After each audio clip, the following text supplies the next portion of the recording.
ស្ដាប់សំឡេងបេះដូង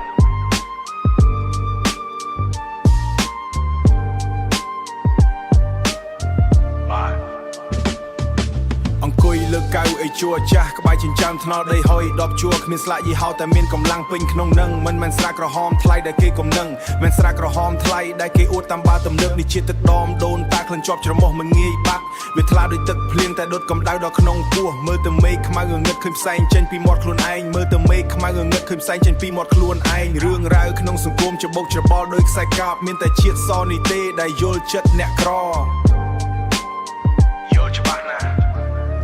គុំនិយាយពីរឿងប្រាក់ខែគុំនិយាយពីរឿងឡានគ្រាន់តែក្រេបមើលឃើញការពិតភាពជូរចត់នៃជីវិតលេលំនឹងក្លិនមេស្រាដកដង្ហើមវែងវែងសម្លឹងមើលផ្លូវដែលធ្លាប់ដើរដកដង្ហើមវែងវែងសម្លឹងមើលផ្លូវដែលធ្លាប់ដើរមិត្តភក្តិដែលធ្លាប់រួមទុកឥឡូវនៅសល់តែស្រមោលតែស្រះនៅតែទីនេះមិនដែលក្បត់យើងឡើយ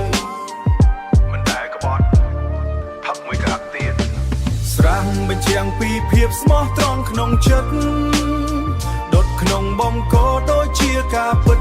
នៃជីវិតផឹកវាទៅមិនបាច់មានតកមិនបាច់មានការលាក់បាំងជាតិដើមដែលយើងមានតាំងពីដើមរហូតមក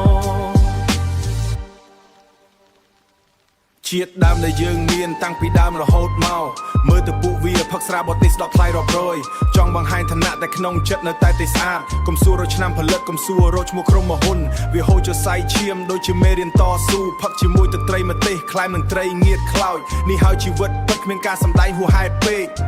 រឿងពិតទាំងអស់តាំងពីជំនាន់តារហូតដល់ជំនាន់យើងនេះទោះពិភពលោកប្រែប្រួលក៏រសជាតិមិនដែលផ្លាស់វាជាថ្នាំសម្រាប់ចិត្តដែលកំពុងតែមានរពោះរំលាយរត់ទុកកង្វល់ឲ្យរលាយតាមខ្យល់ចេញទៅឈរនៅលើដំបូលផ្ទះមើលទិដ្ឋភាពក្រុងដែលមញឹកដបស្រះនៅក្នុងដៃគឺជាអាវុធនៃអ្នកចម្បាំងដបស្រះនៅក្នុងដៃគឺជាអាវុធនៃអ្នកចម្បាំងអាវុធក្នុងដៃ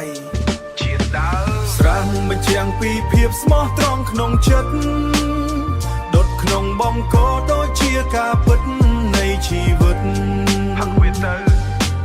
មិនបាច់មានតកមិនបាច់មានការលាក់បាំងជាតិដើមដែលយើងមានតាំងពីដើមរហូតមកជាតិដើមគ្មានអ្វីក្រៅពីការពិតសម្រាប់សិនទៅជាតិដមនៃដី